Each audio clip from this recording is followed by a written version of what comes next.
Hello friends, Uttarakhandi Nivedita channel में आप सबका हार्दिक स्वागत और अभिनंदन। मेरे बुजुर्ग व्यूअर्स को मेरा सादर प्रणाम और नन्हे मुन्ने प्यारे बच्चों को प्यार भरा आशीर्वाद। मोटिवेशनल स्टोरी सीरीज़ को आगे बढ़ाते हुए आज की स्टोरी है एक पिता और पुत्र की। स्टोरी को शुरू करने से पहले दो लाइनें पापा के लिए। जेब खाली हो फिर भी कभी मना नहीं करते, मैंने दुनिया में आज तक पापा से अमीर इंसान नहीं देखा।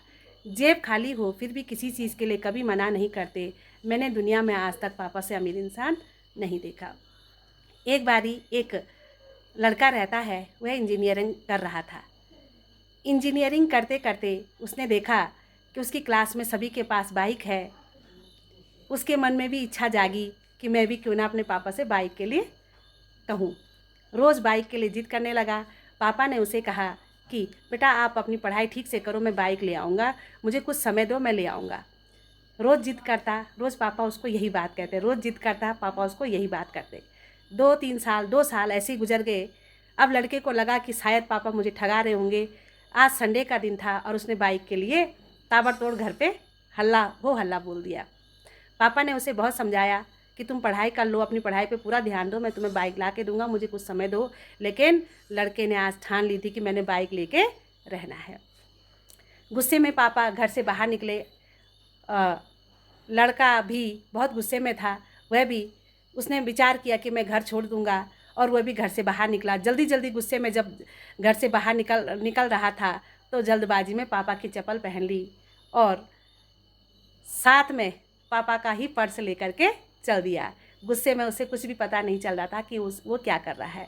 चलता गया और जब वो रास्ते में जा रहा था तो कहीं पे पैर पे चोट लग गई, पैर से खून निकलने लगा, दर्द होने लगा, भूख प्यास से हालत ख़राब हो गई।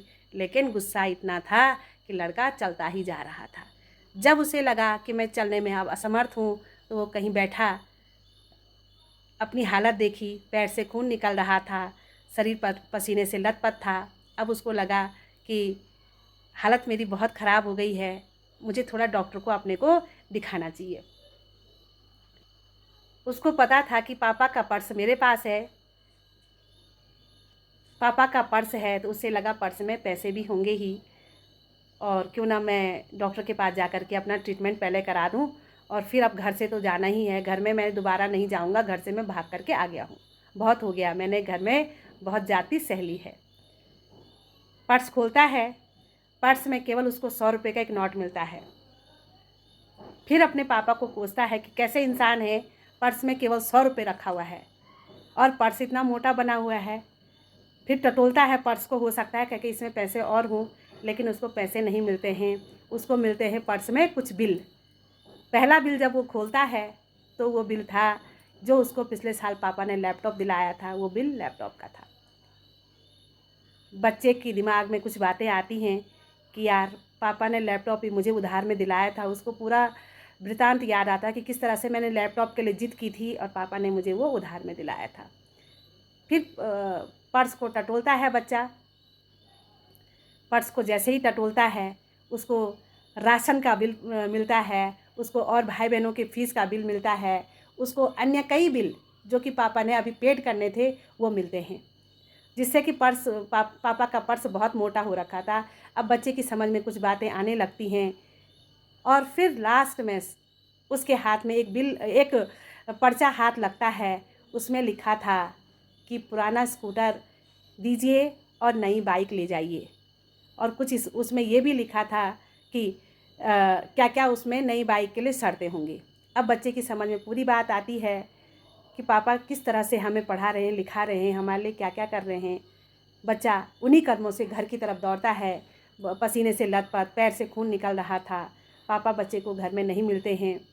फिर बच्चे की समझ में आता है कि हो ना हो मेरे पापा अपना पुराना स्कूटर बेचने गए हैं, जिसके बदले कि वो मुझे नई बाइक दिलाएंगे और वो नई बाइक भी वो कुछ पुराने स्कूटर का पैसा मिलेगा और कुछ वो किस्तों में दिलाएंगे। बच्चे की समझ में पूरा वृतांत आता है।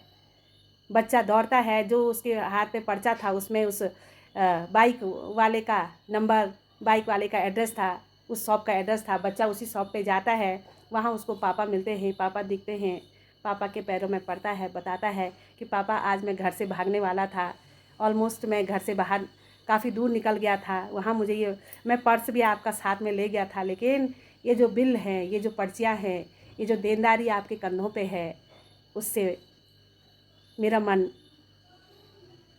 पलट गया। मैंने आपकी स्थिति को समझा और बच्चा पापा के पैरों में पड़ता है कि आप अपना स्कूटर मत बेचिए, क्योंकि मुझे पता है ये स्कूटर हमारे लिए कितना आवश्यक है। यदि आपने यह बेच लिया तो बड़ी दिक्कत हमें जीवन में होगी। इसी स्कूटर से हमारा राशन आता है, इसी स्कूटर से आप हमें स्कूल छोड़ते हैं, कॉलेज छोड़ते हैं, इसी स्कूटर से आप हमारे लिए साग सब्जी लेने जाते हैं, अपने ऑफिस जाते हैं। मेरी बाइक उतनी अनिवार्य अभी नहीं है, यह स्कूटर हमारे लिए अधिक अनिवार्य है। बात छोटी सी, बात आपसे हमसे मिलती जुलती, बात प्रत्येक बच्चे से मिलती जुलती, प्रत्येक गार्जियन से मिलती जुलती। फिर वही दो शब्द, मैंने पापा से अमीर इंसान नहीं देखा। जेब खाली भी हो तो वह कभी किसी चीज़ के लिए मना नहीं करते। पापा फिर बेटे को गले लगाते हैं, बेटा पढ़ता है, लिखता है और अपने पापा मम्मी के प्रत्येक सपने को पूरा करता है। किसी भी माँ बाप को जीवन में 2 ही बार दुख होता है। एक 2 ही बार उनके आँखों में आंसू आते हैं। एक जब बेटी घर से विदा होती है, शादी करके बेटी को घर से विदा करते हैं, और दूसरा जब बेटा माँ बाप से मुंह मोड़ता है। अपने अपने माता पिता का सम्मान कीजिए, आदर कीजिए, उनकी भावनाओं को समझिए। अपने माता पिता के प्यार और आशीर्वाद के साथ, ईश्वर के आशीर्वाद के साथ, परिवार के साथ में कीजिए कुछ ऐसा कि हर कोई करना चाहे आप जैसा। Thank you.